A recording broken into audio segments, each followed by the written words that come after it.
La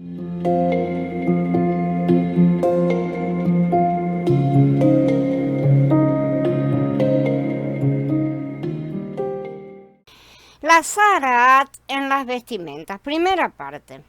En los últimos pasujín del capítulo 13 de Vayikra nos encontramos con un giro realmente extraño, comenzando con el pasuk 47. La condición de Zaraat ahora es aplicada a objetos inanimados, no a personas, sino que a telas y a cueros en esta parte. Obviamente ya no estamos hablando de enfermedades humanas como lo que ya vimos, ¿no es cierto? Pero la Torah continúa refiriéndose a estas decoloraciones y crecimientos en la tela y en el cuero como Zaraat, ¿sí? Y la condición de esa tela y de ese cuero es ritualmente impura. Esto es consistente con lo que ya aprendimos unos cuantos capítulos antes, que la impureza puede ser transmitida a cosas como ollas, tazones, sillas y otro tipo de objetos inanimados. Es bueno hacer una pausa para recordar que el problema subyacente en la Zaraat, la comida kosher, la impureza de la madre que ha dado a luz y así sucesivamente, todas las cosas que hemos estado estudiando, es de santidad versus impureza. Por lo que la santidad y la impureza son incompatibles, mutuamente excluyentes, no pueden entrar en contacto una con la otra. Esto nos da la pauta del punto central del mensaje de Yahweh. Él es Kadosh y no puede tolerar ninguna inmundicia o impureza, por lo cual es indispensable que nosotros, aun siendo redimidos por la sangre de Yahshua, seamos purificados. Cuando ocurra una plaga de Zaraat, nega Zaraat es la frase en hebreo, que es plaga de Zaraat, no erupción ni esto ni lo otro. Plaga de Zaraat en una ropa de lana o en una tela de lino, en el tejido o en el hilo del lino o la lana o en un cuero o en algo hecho de cuero. Si la plaga en la tela o en el cuero, en el tejido o en el hilo, en cualquier artículo de cuero, tiene manchas verdes o rojas, es plaga de Zaraat maligna. En las escrituras, la vestimenta representa nuestra conducta externa, nuestra vida diaria, ¿no es cierto? Por lo tanto, la Zaraat tallada en las vestiduras representa la inmundicia manifestada en la vida que uno lleva, en la conducta, en el contacto con los demás. Hay tres clases de artículos de vestimenta mencionados: lino, lana y cuero, ¿no es cierto? Mientras el lino es de origen vegetal, la lana y el cuero son de origen animal. Como ya hemos estudiado en otros lugares, las vestimentas de lino representan la vestimenta que Mashiach nos proporciona en él mismo, mientras que las de lana representan la cobertura humana natural. Las prendas de cuero eran normalmente complementarias, se usaban para el calzado mayormente, ¿sí? Aunque también se usaban para cintos, por ejemplo. ¿Cómo representan estas tres clases de vestidura nuestra conducta? Debe manifestar mansedumbre, sencillez y calidez hacia los demás. No debe haber ninguna Zaraat, ¿sí? La expresión del pecado, de la rebeldía, ninguna de estas tres clases de conducta que podemos llegar a tener. Entonces, tener en cuenta la urdimbre y la trama de las vestiduras, ¿sí? Como dice ahí en el tejido o en el hilo, quiere decir que se está teniendo en cuenta la forma de la confección de las vestiduras. Recordemos nuevamente, no estamos hablando de tejer vestidos u otro tipo de tejido, ¿no es cierto?, sino de nuestras vestimentas espirituales. La urdimbre, sí, que del tejido va de arriba hacia abajo y el tejido va de un lado al otro. De esta manera, la urdimbre en las vestiduras representa nuestra conducta externa ante Elohim, o sea, nuestra relación vertical con él. En nuestra conducta para con Elohim no debe haber Zaraat alguna, no debe haber rebelión básicamente. La trama va de izquierda a derecha y de derecha a izquierda, así es como se teje, ¿no es cierto? Por lo tanto, la trama representa nuestra conducta externa ante los demás. ¿Sí? Nuestra relación horizontal, justamente. Este aspecto de nuestra conducta debe ser puro, limpio, sin Zaraat y tampoco tiene que haber ningún tipo de rebelión sometiéndonos unos a otros en amor, como dice la Escritura. En la conducta manifestada en nuestro andar diario hay entretejidos, es decir, hay una condición que incluye tanto a Elohim como al hombre. Nosotros no somos solo piedras sueltas con una relación con Elohim, somos piedras de su edificio. Esta casa no somos nosotros individualmente, sino corporativamente, y eso implica ambos tipos de relación, justamente, que deben estar limpios los dos de Sarah, tanto vertical como horizontalmente. No estamos completos si estamos bien únicamente con Elohim o únicamente con los hombres. Por lo tanto, debemos ser apropiados con respecto a Elohim y con respecto a los hombres. De este modo, en nuestra vestimenta, es decir, en nuestra conducta, no habrá Sarah ni en la urdimbre ni en la trama. Las infecciones verdosas o rojizas presentes en la vestimenta, como mencionado, representan cambios anormales y extraños en la vida y conducta de una persona. Nuestro vivir y conducta diarios deben ser normales, deben ser estables. Sin embargo, la conducta de una persona puede cambiar de manera anormal y extraña debido a diferentes influencias. Normalmente es debido a influencias. Esto es señal de enfermedad, señal de tzaraat. Esta descripción corresponde con la de las prendas afectadas por el moho. El moho es un hongo que se encuentra tanto en el aire libre como en lugares húmedos con baja luminosidad preferentemente y que genera toxinas, son micotoxinas porque es un hongo. Todo lo que es mico que viene de la palabra hongo, ¿no es cierto? Que hacen realmente mucho daño a la salud humana. El moho crece mejor en condiciones cálidas y húmedas. Se reproducen y se propagan mediante esporas, ¿sí? Por lo cual es fácil respirarlas y que penetren en nuestro organismo causando mucho daño. Las esporas del moho pueden sobrevivir en variadas condiciones ambientales, incluso en extrema sequedad, así que no es tan extraño que pudiera tratarse del moho de lo que se está hablando en estos pasuquín. Que la infección verdosa o rojiza se propaga en la vestimenta, o sea, que se está propagando en la vestimenta, se convierta o no en tzaraat maligna, tzaraat corrosiva, ¿sí? Representa el pecado que se extiende y se hace más y más maligno, pasando a ser parte de nuestra conducta cotidiana y común, pasando a ser parte de nuestra propia naturaleza intrínseca.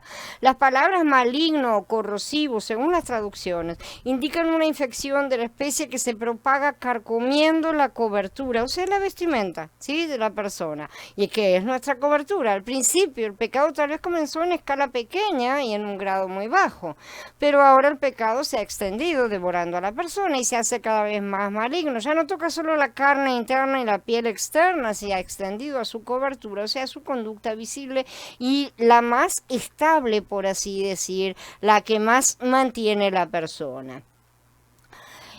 Se lo enseñará al sacerdote y el sacerdote, después de examinar la plaga, aislará el artículo afectado por 7 días. En el 7º día examinará la plaga. Si la plaga se ha esparcido por la tela, sea en el tejido o en el hilo o en el cuero o en cualquier artículo de cuero, es plaga de tzaraat maligna, es impura. La tela, sea un tejido o hilo de lana o lino o cualquier artículo de cuero en la que se encuentre la plaga, deberán quemarla porque es tzaraat maligna, la consumirán al fuego.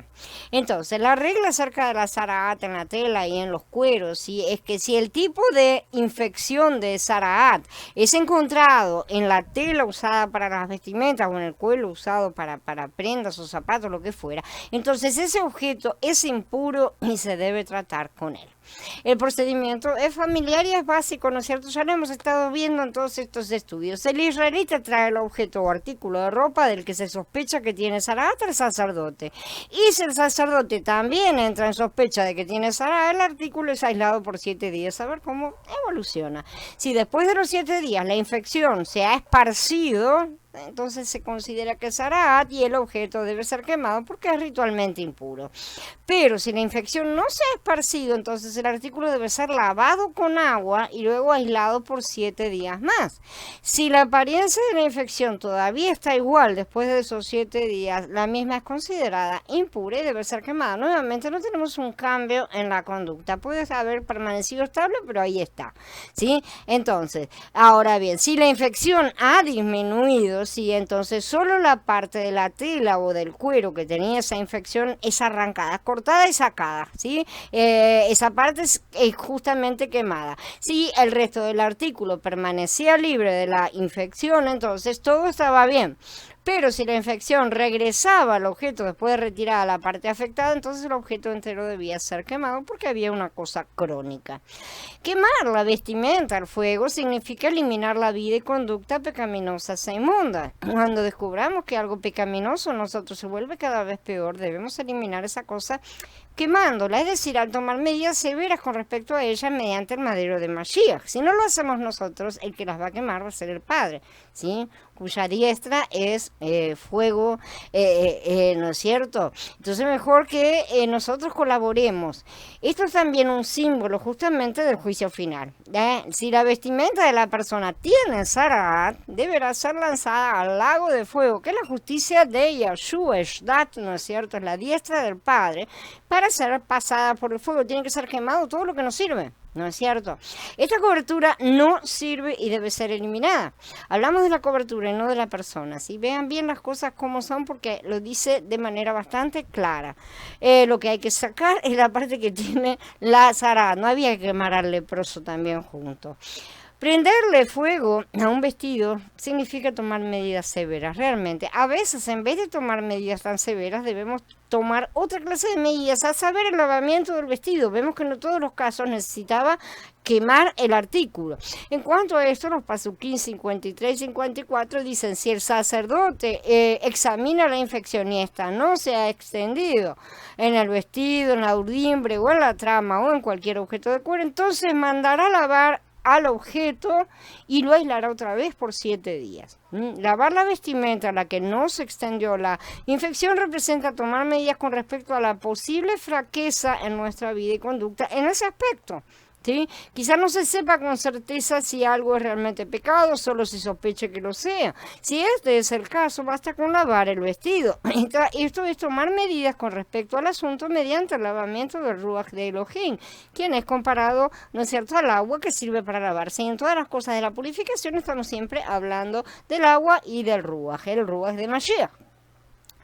Pero si el sacerdote ve que la plaga en la tela, sea en un tejido o en hilo o en cualquier artículo de cuero, no se ha esparcido, el sacerdote mandará lavar el artículo afectado y lo aislará por otros 7 días. Y si después de haberse lavado el artículo afectado, el sacerdote ve que la plaga no ha cambiado de color, aunque no se hubiera esparcido, es impura. La consumirán al fuego. Corrosión penetrante, sea en el exterior o en la parte interior. La corrosión leprosa, una Zaraat corrosiva que es más penetrante, es algo muy grave porque representa el pecado que carcome, el cual es cada vez peor y más profundo, sin que su aspecto sea alterado mediante el arrepentimiento y la confesión. No hay nada que lo afecte, su aspecto continúa exactamente igual, ¿no es cierto? Esta es la clase de pecado que puede dominar a una persona, devorándola y consumiéndola completamente. Cuando vemos personas que están diciendo diciendo sí que se arrepienten de cosas, pero no vemos ese cambio en la conducta, ahí está justamente el problema de una Zaraat permanente.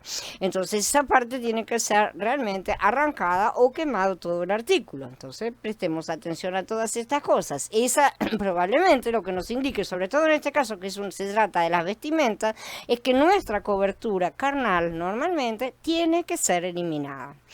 En nuestra vida creyente a diario necesitamos practicar 2 cosas: el arrepentimiento y la confesión. Si un día sin arrepentimiento y sin confesión no es un un buen día realmente. Así como debemos lavar nuestras manos una y otra vez, también debemos arrepentirnos y confesar nuestras faltas una y otra vez.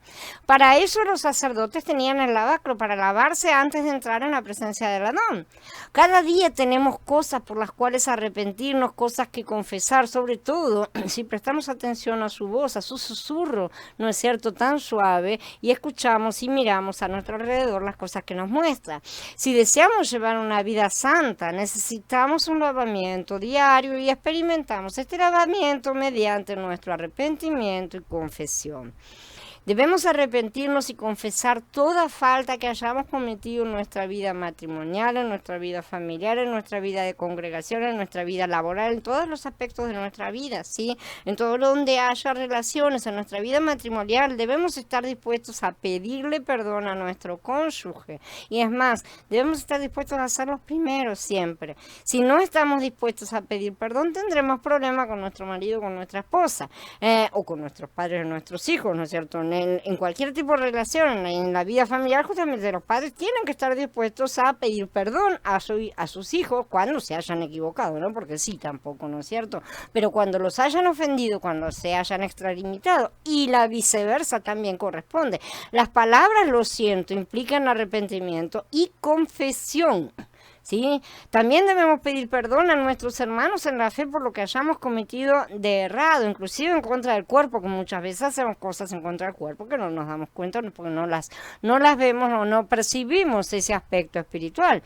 No hay, de cualquier manera, un perdón mejor que el otro, ¿sí? No porque pidamos perdón en el cuerpo, dejamos de tener que pedir perdón en casa, por ejemplo, ¿sí? Bueno, no, pero hoy ya pedí perdón a los hermanos, entonces el perdón que le debo a mi mamá, a mi papá, a mi esposo, no se lo doy hoy. No es así. No son compensativos estos perdones. Tenemos que aprender a humillarnos, sobre todo esa es la parte más importante. Eso es quebrantar nuestro yo y pedir perdón a todos toda vez que erremos. Es una condición sine qua non, sin la cual no.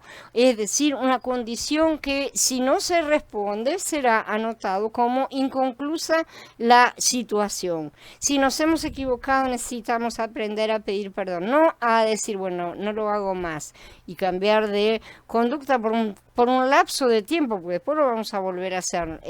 Realmente lo que necesitamos es humillarnos. La humillación, en verdad, es una cosa desagradable para nuestra carne que nos va a hacer de mucho más aliciente para no volver a cometer esas cosas, pensar que me voy a tener que humillar nuevamente. Puede ayudarnos mucho más que no decir nada o hacernos los bobos o decir por dentro que ya lo tenemos entendido. Hay que siempre exteriorizar y arreglar las cosas con la parte externa que sea, no solamente con el Adón. El perdón que Elohim otorga a sus hijos tiene ciertos requisitos o condiciones. La condición principal es nuestra confesión. Y la confesión es resultado de nuestro arrepentimiento. No podemos confesar algo si no nos hemos arrepentido, de manera que si no estamos pidiendo perdón es que realmente no estamos del todo arrepentidos. Si confesamos nuestros pecados, Él es fiel y justo para perdonar nuestros pecados y limpiarnos de toda maldad, dice Yahanan en su primera epístola.